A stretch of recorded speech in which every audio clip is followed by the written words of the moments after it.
राजस्थान की तपती हवा में बसा था एक छोटा सा गांव, खैरापुरा। गांव छोटा था, लोग सीधे सादे थे और जीवन वही। भोर में उठो, खेत में जाओ, पशु संभालो और रात को चौपाल में बैठकर हंसी ठट्ठा करो। पर इस गांव में एक लड़का ऐसा था जिसे लोग देखकर अक्सर फुसफुसाते होते। वो आ गया लंगड़ा गोधन। गोधन, जिसका जन्म तो सामान्य हुआ था, लेकिन 5 साल की उम्र में एक दुर्घटना ने उसके दाएं पैर की ताकत छीन ली। बैलगाड़ी पलटी, पहिया उसके पैर पर चढ़ गया, हड्डियां टूटी, मां रोई, गांव वालों ने सहारा दिया, पर पैर कभी पूरी तरह ठीक न हो पाया। गोधन चलता था, धीमे, झुककर, डगमगाते कदमों के साथ, पर उसकी आंखों में अजीब सी आग थी, मानो दुनिया को बता देना चाहता हो कि वह किसी से कम नहीं। उसका परिवार गरीब था, पिता का देहांत जल्दी हो गया, मां घरों में काम करती थी और गोधन गांव की चरागाह का चरवाहा बन गया। हर सुबह वह अपनी लाठी उठाता, भेड़ बकरियां लेकर पहाड़ी की ओर निकल जाता। गांव वाले कहते, चलने में दिक्कत है, फिर भी चरवाहा, और करेगा भी क्या ये बेचारो। मगर गोधन के भीतर कुछ अलग था। उसका दिल मजबूत और हिम्मत अटूट। खैरापुरा के पीछे थीं रणकपुर की सूनी पहाड़ियां। ये पहाड़ियां जितनी खूबसूरत थीं, उतनी ही खतरनाक भी। दिन में गर्मी और रात में अजीब आवाजें, कभी भूखे भेड़िए, कभी जंगली स्वर, कभी तेंदुए की दहाड़। गोधन अकेला जाता, लेकिन डरता नहीं। वह अपने आप से अक्सर कहता, अगर डर गया तो मां का सहारा कैसे बनूंगा। उसने पहाड़ों का कोना कोना सीख लिया था, कहाँ पानी है, कहाँ झाड़ियां छिपाती हैं शिकारी जानवरों को, और कहाँ से हवा का रुख बदलता है। धीरे धीरे गांव के बुजुर्ग उससे प्रभावित होते गए। वे भले कहें कुछ भी, पर सच्चाई ये थी, गोधन अब सिर्फ चरवाहा नहीं रहा था, वह पहाड़ियों का रक्षक बन चुका था। गोधन 20 साल का हुआ ही था कि गांव में एक नई परेशानी खड़ी हुई। पास के जंगल में अचानक जंगली भेड़ियों का एक बड़ा झुंड आ गया था। पशु गायब होने लगे, कुछ किसानों की बकरियां नोच दी गईं। वन विभाग को सूचना दी गई, पर घाटी इतनी दूर थी कि वे महीने में एक बार ही आते। गांव वाले परेशान हो गए, पुरखों का डर लौट आया था। भेड़ियों का झुंड अगर गांव पर रात को हमला कर दे तो। इसी दौरान एक दिन पंचायत बैठी। मुखिया बोला, चरागाह की पहाड़ी पर निगरानी कौन करेगा, हमें रात की चौकसी चाहिए। लोग चुप, सबको डर था। आखिर एक बूढ़ा बोला, गोधन को भेज दो, उसे तो पहाड़ी की राहें पता हैं। एक ठहाका गूंज उठा, अरे वो लंगड़ा लड़का, वो हमें क्या बचाएगा, खुद ही गिर पड़ेगा कहीं। गोधन चौपाल के पीछे खड़ा यह सब सुन रहा था। उसके दिल में चोट लगी, मगर चेहरा शांत रहा। वह आगे आया और बोला, अगर मैं ना गया तो कौन जाएगा, पहाड़ियां मेरी जिम्मेदारी है। लोग चुप, किसी ने समर्थन नहीं किया, किसी ने विरोध भी नहीं। आखिर मुखिया ने कहा, जाओ गोधन, पर ध्यान रहे अपनी जान मत गंवा देना। गोधन ने हल्की मुस्कान दी, गांव की रक्षा में जान भी चली जाए तो क्या गम। उस रात चांद नहीं था, आसमान धूल से भरा, हवा में अजीब सी सिहरन। गोधन अपनी लाठी, एक पुरानी तलवार और मशाल लेकर निकल पड़ा। रात के तीसरे पहर गोधन पहाड़ी के मोड़ पर बैठा था। भेड़ियों की हुंकार दूर से सुनाई देती थी, लंबी, ठंडी, रीढ़ कंपा देने वाली। गोधन ने अपने पैर की तरफ देखा, जिसे दुनिया उसकी कमजोरी समझती थी, और फिर उस पैर को लाठी से थपथपाकर बोला, आज नहीं हारना। थोड़ी देर बाद उसे झाड़ियों में हलचल सुनाई दी, पत्तियां कांपीं, टहनियां टूटीं, और फिर अंधेरे से चमकी दो आंखें। भेड़िया, फिर दूसरी, फिर तीसरी, फिर पूरा झुंड, कम से कम 10। गोधन खड़ा हो गया, झुककर, मगर हाथ लाठी पर कसकर। भेड़िए धीमे धीमे घेरा बनाने लगे। गोधन ने मशाल हिलाई, चिंगारियां उड़ी, भेड़िए पीछे हटे, फिर और जोर से गुर्राए। अचानक एक भेड़िया छलांग मारकर उसकी ओर लपका। गोधन ने लाठी घुमाई, डश! भेड़िया दूर जा गिरा, पर बाकी अब और उग्र हो गए। गोधन को समझ आ गया, यह साधारण हमला नहीं, ये पूरा झुंड संगठित है। अगर आज इन्हें रोका नहीं गया तो अगली रात ये गांव पर टूट पड़ेंगे। उसका दिल धड़क रहा था, सांसें तेज, पर आंखें शांत। गोधन ने मशाल ऊंची उठाई, दीवार पर चढ़कर खुद को ऊंचा किया और पूरे जोश से चिल्लाया, अगर खैरापुरा पर हमला करोगे तो पहले मुझे मारना पड़ेगा। जंगल गूंज उठा, भेड़ियों ने पूरी ताकत से हमला किया। अब की बार 5 साथ में। लड़ाई भयानक थी। चांदहीन रात, आग की रोशनी में उड़ती धूल, गोधन के कंधे पर नाखूनों के निशान, पैर का पुराना दर्द फिर उठना। पर वह गिरा नहीं। एक हाथ में मशाल, दूसरे में लाठी और दिल में केवल एक बात, अगर मैं डगमगाया तो गांव पर हमला हो जाएगा। उसने पहाड़ी पर जमा सूखी घास पर आग फैलाई। घास भड़की, तेज नारंगी लपटें हवा में उठीं। भेड़िए पीछे हटे, पर झुंड का सरदार, एक काला बड़ा क्रूर भेड़िया, आगे आया। उसकी आंखें खून जैसी लाल थीं। वह सीधे गोधन पर झपटा। दोनों गिर पड़े।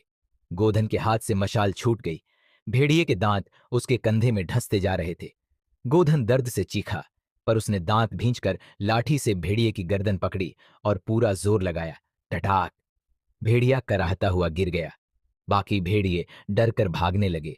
गोधन खून से लथपथ था, सांस भारी, नजर धुंधली। पर उसने देखा, गांव सुरक्षित है। उसकी आंखों से आंसू बह निकले, दर्द से नहीं, गौरव से। भोर की पहली रोशनी जब पहाड़ी पर पड़ी तो गांव वालों ने दूर से धुआं उठते देखा। घबराकर लोग दौड़े, लाठी डंडे बर्तन जो मिला हाथ में लेकर। जब वे पहुंचे तो जो दृश्य देखा, गांव का हर आदमी स्तब्ध रह गया। गोधन जमीन पर बैठा था, लाठी पर टिके हुए, शरीर पर घाव और उसके चारों ओर मरे हुए भेड़ियों का झुंड। मुखिया की आंखें भर आईं। गांव की औरतें दहाड़ मारकर रो पड़ीं। मां तो उसे सीने से लगाकर फूट फूट कर रो उठी। बेटा, तूने ये क्या कर डाला? गोधन ने धीमी थकी आवाज में कहा। गांव बच गया, बस यही चाहता था। गांव वाले उसकी लंगड़ाहट नहीं देख रहे थे, केवल उसकी बहादुरी देख रहे थे। पहली बार किसी ने कहा, आज से गोधन लंगड़ा नहीं, हमारा वीर चरवाहा है। सूरज अभी पूरी तरह उगा नहीं था, लेकिन खैरापुरा में एक अलग ही हलचल थी। चौपाल के सामने लोग जमा थे। हर एक के चेहरे पर चिंता थी। हर किसी के कान हवा में फुसफुसाहट ढूंढ रहे थे। क्या गोधन सच में भेड़ियों से लड़ गया? गांव के बुजुर्ग ने हां में सिर हिलाया और बोला, हां रे, वो लड़का रात भर अकेला भिड़ता रहा। अगर वो न होता तो आज हम में से कई जिंदा न होते। ये सुनते ही गांव का माहौल बदल गया। जो कल तक उसकी लंगड़ाहट पर ताने कसते थे, आज वही उसके साहस की कहानियां बुन रहे थे। और तभी दूर से 10-12 लोग पहाड़ी से उतरते दिखे। बीच में गोधन, घायल, खून लगा हुआ, पर चेहरे पर हल्की थकी हुई मुस्कान। गांव की भीड़ दौड़ पड़ी। मां सबसे आगे थी। अरे ओ बेटा, ये क्या हाल बना रखा है? गोधन ने कहना चाहा कि मां, कुछ नहीं, बस खरोंच है। लेकिन मां ने उसकी ऐसी डांट लगाई कि वह खुद बच्चे की तरह चुप हो गया। पूरा गांव उसे गोद में उठाकर चौपाल तक ले आया। आज पहली बार लोगों ने उसे सम्मान की नजर से देखा। पंचायत दोपहर तक लगी। चारों तरफ भीड़, बीच में गोधन और सामने मुखिया। मुखिया ने कहा, गोधन, हमने तुझे हमेशा कमजोर समझा, पर तूने साबित कर दिया कि हिम्मत शरीर में नहीं, दिल में होती है। आज से तू खैरापुरा का मुख्य पहाड़ी रक्षक होगा। सन्नाटा छा गया। यह पद कभी किसी बुजुर्ग योद्धा को मिलता था। एक युवा, वो भी लंगड़ा। लोगों ने सोचा भी नहीं था, पर सब ने ताली बजाई। गोधन ने झुककर कहा, मैं अपनी जिंदगी गांव की हथेली पर रखता हूं। लोगों की आंखें नम हो गईं। अध्याय 9, नई जिम्मेदारी और नया साया। अब गांव में एक नया नियम बना। रात को पहाड़ियों की निगरानी, दिन में चरवाहों की सुरक्षा और खतरे की सूचना पर घंटी बजाना सब गोधन संभालेगा। पर साथ ही एक नया डर भी मंडराने लगा था। भेड़ियों के झुंड के पीछे जंगल में कुछ और चल रहा था। गोधन ने अगले कुछ दिनों में महसूस किया। पहाड़ियों में पैरों के ऐसे निशान दिखाई दे रहे थे जो भेड़ियों के नहीं थे। कुछ बड़े, गहरे, जैसे इंसानों ने भारी सामान लेकर पहाड़ पार किया हो। एक रात उसे पहाड़ी पर अजीब चमक भी दिखाई दी, अलग तरह की आग जैसी। वह खुद से बोला, ये जानवर नहीं, ये इंसान है। पर कौन और क्यों? गोधन के मन में सवालों का तूफान था। खैरापुरा में एक बुजुर्ग महिला थी, सिलाई वाली बाई, जिसका नाम था सुखमणि। कहते हैं उसके पति कई साल पहले पहाड़ी डाकुओं के हाथों मारे गए थे। वह चुप रहती थी, पर उसकी आंखें सब कुछ समझती थीं। एक दिन उसने गोधन को बुलाया, धीमे स्वरों में कहा, बेटा, तूने सुना क्या? जंगल के उस पार के डाकू वापस लौट आए हैं। गोधन चौंक गया। डाकू? कौन? सुखमणी बाई ने अपने कांपते हाथों से खिड़की बंद की और बोली, बहुत पुराने तेंदुपाल गिरोह। वो लोग जो गांवों पर हमला करते थे, मवेशी चुराते थे और लोगों को मार डालते थे। कई साल पहले राजा के सिपाहियों ने उन्हें भगाया था, पर अब वह रुकी। आंखों में डर उभर आया। अब फिर उसी रात वाला धुआं देखा गया है। पहाड़ की दूसरी तरफ जमघट लगा है। खतरनाक लोग हैं बेटा, बहुत खतरनाक। गोधन ने सोच में डूबते हुए कहा। यानी भेड़िए तो बस शुरुआत थे। सुखमणी बाई ने गंभीर होकर कहा। उनकी नजर हमारे गांव पर है, तू सचेत रहना। गोधन ने सिर हिलाया। वह समझ गया था कि अब उसकी राह आसान नहीं। अगले 3 दिनों तक गोधन सुबह निकलता और पहाड़ियों का हर कोना छानता। उसे कई चीजें मिली। लकधी की टूटी तलवार, जूतों के निशान, आधे जले कपड़े और एक लाल रंग का रूमाल। रूमाल पर एक निशान बना था, तेंदुए का पंजा। गोधन ने रूमाल कसकर पकड़ा। यही है तेंदुपाल गिरोह। इसी दौरान एक रोचक घटना हुई। गोधन ने पहाड़ी की चोटी पर एक पेड़ पर कुल्हाड़ी के निशान देखे। वो ताजा थे, जैसे किसी ने पेड़ काटने की कोशिश की हो। यहां पेड़ क्यों काटेंगे, वह सोचने लगा। तभी उसे दूर एक चमक दिखाई दी। वह झुका, नजरें तेज कीं। ये धातु की चमक है। नीचे झाड़ियों के पीछे कुछ लोग झुके हुए थे। उनके हाथों में चाकू, कुल्हाड़ियां और एक बड़ा कपड़ा। गोधन और पास गया और जो उसने देखा उससे खून जम गया। डाकू पहाड़ी तोड़कर रास्ता बना रहे थे ताकि बड़े जानवरों के झुंड को गांव पर छोड़ सकें। उसने फुसफुसाकर कहा, ये लोग सिर्फ डाकू नहीं, ये पूरा हमला तैयार कर रहे हैं। अब खतरा भेड़ियों से बड़ा था। गोधन ने तुरंत गांव में सूचना दी। पंचायत दोबारा बुलाई गई। लोग घबराए हुए थे। किसी ने कहा, हमारे पास हथियार ही कहां है, डाकुओं से लड़ना आसान नहीं। औरत बच्चों का क्या होगा? मुखिया गहन सोच में बैठा था। अगर हमला हुआ तो हम अकेले नहीं रोक पाएंगे। तभी गोधन बोला, हम अकेले नहीं हैं, हम एकजुट हैं और पहाड़ियों को मैं जानता हूं, वे ही हमारी ढाल बनेंगी। कुछ लोगों ने सिर हिलाया, कुछ अभी भी डरे हुए थे। एक नौजवान उठा, गोधन, तू क्यों इतना जोखिम उठा रहा? तू तो खुद मुश्किल से चलता है। गोधन ने शांत स्वर में कहा, चलना मुश्किल है पर रुकना नामुमकिन। गांव वालों की आंखें उसके साहस से भर आईं। इसी रात गोधन पहाड़ी पर निगरानी कर रहा था। घना अंधेरा, शांत हवा, सन्नाटा और अचानक ढम ढम ढम, जैसे बड़े पत्थर लुढ़क रहे हों। गोधन ने मशाल जलाई और दौड़कर एक ऊंचे चट्टान पर चढ़ा। नीचे उसने जो देखा वह दहला देने वाला था। डाकुओं ने बड़े बड़े पत्थर तोड़कर चट्टान के मुहानों पर जमा कर दिए थे। बस धक्का देने की देर थी और पूरी चट्टान टूटकर गांव की तरफ लुढ़क जाएगी। गोधन ने गर्दन उठाकर देखा। डाकुओं के हाथ में जलती मशालें थीं। वह चीखा, अगर इतनी हिम्मत है तो सामने आओ। झाड़ियों में सरसराहट हुई। फिर एक आदमी बाहर निकला। उसकी दाढ़ी बिखरी, आंखें लाल और चेहरा घावों से भरा हुआ। वह बोला, लड़के, तू कौन होता है तेंदुपाल गिरोह को रोकने वाला? गोधन ने अपनी लाठी जमीन पर ठोक कर कहा, मैं खैरापुरा का रक्षक हूं। डाकू नेता हंसा, एक लंगड़ा लड़का, तू हमारा क्या बिगाड़ लेगा? गोधन मुस्कुराया, तेरे पांव तो ठीक हैं, फिर भी तू चट्टान छिपकर फेंकता है। डाकू तमतमा गया, आज तो तेरा कुछ नहीं कर पाऊंगा, लेकिन जल्दी मिलेंगे चरवाहे। और वे अंधेरे में गायब हो गए। गोधन ने गहरी सांस ली। अब साफ था, युद्ध शुरू हो चुका था। डाकुओं के आने की खबर ने खेरापुरा की नींद छीन ली। लोग देर रात तक दरवाजों पर बैठे रहे। महिलाएं बच्चों को बार बार सीने से लगाती और पुरुष चौपाल में इकट्ठा होकर योजनाएं बनाते। गोधन इस भीड़ को देख रहा था। उसके चेहरे पर चिंता थी, पर डर नहीं। मुखिया ने गोधन से कहा, बेटा, तू पहाड़ों को जानता है, हमें बता कि रक्षा कैसे करनी है। गोधन ने 4 कदम चबूतरे पर रखे और एक मिट्टी से निशान बनाकर बोला, गांव के 3 बड़े रास्ते हैं, डाकू 2 तरफ से हमला कर सकते हैं। तीसरा रास्ता नाला, उन्हें पता नहीं, वहीं से हम पलटवार करेंगे। गांव वाले ध्यान से सुन रहे थे। हम पहाड़ी के मुहाने पर लंबी कटी लकड़ियां गाड़ेंगे। जैसे ही डाकू आगे बढ़ेंगे उन्हें चोट लगेगी और गति टूट जाएगी। और नाला, वहां से हम पथराव करके उन्हें पीछे ढकेलेंगे। एक किसान बोला, लेकिन हम लड़ेंगे किससे? हमारे पास हथियार कहां?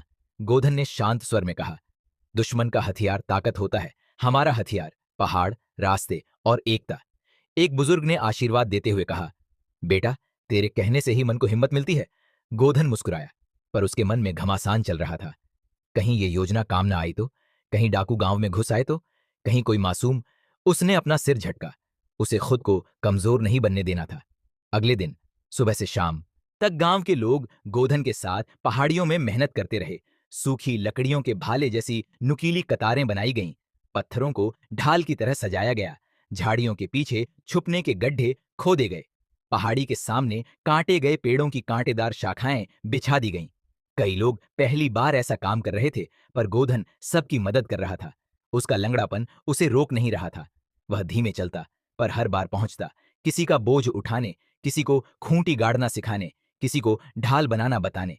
कई लोग उसे चकित होकर देख रहे थे, सोच रहे थे, इस लड़के में इतना साहस कहां से आता है। शाम ढलते ढलते गांव की तैयारी पूरी हो गई। गांव में एक लड़की थी, चंदा। शांत, सरल और बेहद समझदार। वह गोधन को देखते देखते बड़ी हुई थी। जहां लोग उसकी लंगड़ाहट देखते, वह उसकी बहादुरी देखती थी। चंदा उसी शाम उसके पास आई। उसके हाथ में पट्टी और औषधियां थीं। तेरे कंधे का घाव ठीक नहीं हुआ अभी तक, उसने कहा। गोधन ने हंसकर टालना चाहा। अरे कुछ नहीं, हल्की खरोंच। चंदा ने उसकी बात काट दी। तू हमारे लिए लड़ने जा रहा है, तेरी चोट हल्की या भारी नहीं, ये मेरी जिम्मेदारी है। उसने धीरे धीरे उसकी चोट पर दवा लगाई। गोधन चुपचाप बैठा रहा। चंदा ने पूछा, तुझे डर नहीं लगता? गोधन ने धीमे से कहा, डर थोड़ी नहीं लगता, पर डर को हराना पड़ता है, नहीं तो गांव कैसे बचेगा? चंदा की आंखें भर आईं। उसने कहा, अगर तुझे कुछ हुआ ना, तो यह गांव तो बचेगा, पर मैं नहीं। गोधन ने उसकी आंखों में देखा। उत्तर नहीं दे पाया, पर उस एक पल में दोनों के बीच एक ऐसा रिश्ता बन गया जो शब्दों में नहीं बोला जाता। रात घिरने लगी। आसमान में काले बादलों का जमघट था। हवा तेज थी और झाड़ियों में डर की सिहरन। गोधन पहाड़ी के ऊपर खड़ा था। उसके साथ 5 युवक, दीपू, भंवर, रामुआ, मंगता और बलराम। सबके हाथों में लकड़ी की लाठियां थीं। किसी के पास पुरानी तलवार, किसी के पास कुल्हाड़ी। गोधन ने सबको आखिरी बार समझाया, याद रखना, हमारा काम लड़ना नहीं, रोकना है। अगर डाकू आगे बढ़े तो झाड़ियों में छिप जाना, और जैसे ही मैं संकेत दूं, पत्थर गिराना। दीपू ने पूछा, अगर तू गिर गया तो? गोधन हंस पड़ा, मैं भेड़ियों से नहीं गिरा, डाकू मुझसे क्या गिराएंगे? लेकिन उसकी हंसी में गहरा दर्द छुपा था, क्योंकि वह जानता था यह रात आसान नहीं होने वाली। उधर पहाड़ी के दूसरी ओर तेंदुपाल गिरोह अपने ठिकाने पर जमा था। नेता, काला दाढ़ी वाला, भयानक चेहरा। उसका नाम था वरांक। उसके सामने जले हुए लकड़ी के खंभे पर नक्शा बना था, खैरापुरा गांव का। वरांक बोला, इस गांव में सोना नहीं, पर मवेशी बहुत हैं, और पहाड़ियों में छिपकर सालों तक रहने के लिए यह जगह सही है। एक डाकू बोला, लेकिन उधर एक लड़का पहरा देता है, वही जिसने हमारे भेड़ियों को खत्म किया। वरांक हंस पड़ा, एक लंगड़ा लड़का, उससे हम डरेंगे? दूसरा बोला, माना कि वो लंगड़ा है, पर वह पागलों की तरह लड़ता है। हमारे 3 लोग उसे रात को देखकर ही पीछे हट गए थे। वरांक की आंखें सिकुड़ गईं। अच्छा, तो इसका मतलब है कि वह सिर्फ लड़का नहीं, वह खैरापुरा की ढाल है। उसने अपनी तलवार जमीन पर मारी।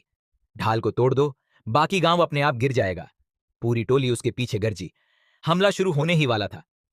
रात के लगभग 1 बजे पहाड़ी की चोटी पर हवा अचानक रुक गई। गोधन ने छाया में हलचल देखी। 2, 4, 6, फिर 10, फिर 20 आदमी, सब हाथों में हथियार, लाल कपड़े से चेहरा ढका हुआ। गोधन ने साथियों से फुसफुसाया, ये लोग इंतजार नहीं करेंगे, आज यही रात उनका हमला है। दीपू घबराया, इतने सारे लोग, हम 5 ही तो हैं। गोधन बोला, हम 5 नहीं, हम पहाड़ियों के साथ हैं। बात खत्म होते ही एक जोरदार सीटी की आवाज आई। जंगल हिला। डाकू मशालें लिए पहाड़ी की तरफ बढ़ने लगे। गोधन ने गहरी सांस ली। शुरू हो गया। अंधेरे में आग की छींटन डाकू तेजी से आगे बढ़ रहे थे, लेकिन उन्हें पता नहीं था कि पहाड़ी का भूगोल बदल चुका है। जैसे ही 5-6 डाकू आगे बढ़े, उनके पैरों में लकड़ियों के नुकीले कांटे गड़ गए। आह! चिल्लाहट की आवाज हवा में उछली। बाकी डाकू रुक गए। वरांक ने उन्हें आगे बढ़ने का इशारा किया। डाकू फिर दौड़े, लेकिन इस बार गोधन ने संकेत दिया। दीपू, भंवर और बाकियों ने पहाड़ी के ऊपर लगे बड़े पत्थरों को धकेला। धड़ धड़ धड़ पत्थर लुढ़कते हुए डाकुओं पर गिरे। चीखें, गाली गलौज, अफरा तफरी। गोधन ने पहली फतह देखी, लेकिन उसका दिल शांत नहीं हुआ, क्योंकि अंधेरे में उसे एक परछाई दिखी। वरांक बिल्कुल नहीं डरा था। वह आगे बढ़ा और बोला, लड़के, मुझे पता था तुम यहीं मिलोगे। गोधन आगे आया। लाठी उसके हाथ में थी। सांसें हल्की हल्की कांप रही थीं, लेकिन आंखों में एक अजीब चमक थी। मैं तैयार हूं, वरांक। गोधन और वरांक एक दूसरे के सामने आए। एक पहाड़, एक चरवाहा, एक लंगड़ा, एक प्रशिक्षित योद्धा, लेकिन लड़ाई ताकत की नहीं, जिगर की थी। वरांग तलवार लहराते हुए बोला, आज तेरा खेल खत्म और तेरे गांव का भी। गोधन ने लाठी को जमीन पर टकराया। गांव पर पहले कदम रखा तो तेरा खेल खत्म। वार हुआ। तलवार गोधन की ओर आई। वह एक कदम लंगड़ाकर पीछे हटा और लाठी से तलवार रोकी। चिंगारियां उड़ी। दूसरा वार। गोधन ने झुककर बचा लिया। वरंक गुस्से से गरजा, इतनी हिम्मत कहां से आती है तुझमें? गोधन बोला, जहां डर खत्म होता है वहीं से हिम्मत पैदा होती है। रात अभी पूरी तरह खत्म भी नहीं हुई थी, लेकिन पहाड़ी के पीछे से हल्की हल्की रोशनी फूट रही थी। हवा में जलती हुई लकड़ियों और खून की मिलीजुली गंध तैर रही थी। वही गंध जो किसी भी इंसान के दिल में दहशत भर देती है। लेकिन लंगड़ा चरवाहा, उसके चेहरे पर न दहशत थी न डर, बस एक अजीब सी शांति। एक ऐसी शांति जो मौत के सामने खड़े योद्धा के चेहरे पर होती है। वह अभी भी उसी बड़े पत्थर के पीछे छिपा था जहां से उसने कुछ देर पहले भेड़ियों के दल को अपनी ओर खींचकर पूरा गांव बचा लिया था। उसके फटे हुए कपड़ों पर खून सूख चुका था, लेकिन आंखों में वही चमक थी, वही चुनौती, वही जिद। जब तक मैं जिंदा हूं, गांव की तरफ कोई नहीं जाएगा। गांव में हलचल शुरू हो चुकी थी। औरतें कुएं की तरफ पानी भरने जा रही थीं। बच्चे डरते डरते अपने खंडहर हुए घरों से झांक रहे थे। लेकिन आज लोगों के चेहरों पर डर से ज्यादा हैरानी थी। क्यों? क्योंकि गांव के बाहरी हिस्से में, जहां रात को भेड़ियों की चीखें गूंजी थीं, वहां आज सन्नाटा था। अजीब सा, जैसे किसी ने रात भर में मौत को भी थका दिया हो। गुलाबो, वही लड़की जो उसे रोज ताने मार देती थी, सबसे पहले जंगल की तरफ भागी। उसके पैरों में चप्पल भी नहीं थी। पीछे पीछे गांव के दूसरे लोग भी दौड़े। ओई, ओई, कोई दिखाई दे रहा है, उसने चीख कर कहा। सब रुक गए। किसी ने कहा, कहीं कोई मरा हुआ भेड़िया तो नहीं? दूसरा बोला, या हमारा वही लंगड़ा जिसने कल रात अकेले जाने की जिद की थी। कुछ लोग डर से सिहर उठे। किसी के मन में दुआ उठी, भगवान करे वो जिंदा हो, और कुछ के मन में पछतावा, हमने उसे कमजोर कहा। पर वही अकेला गया।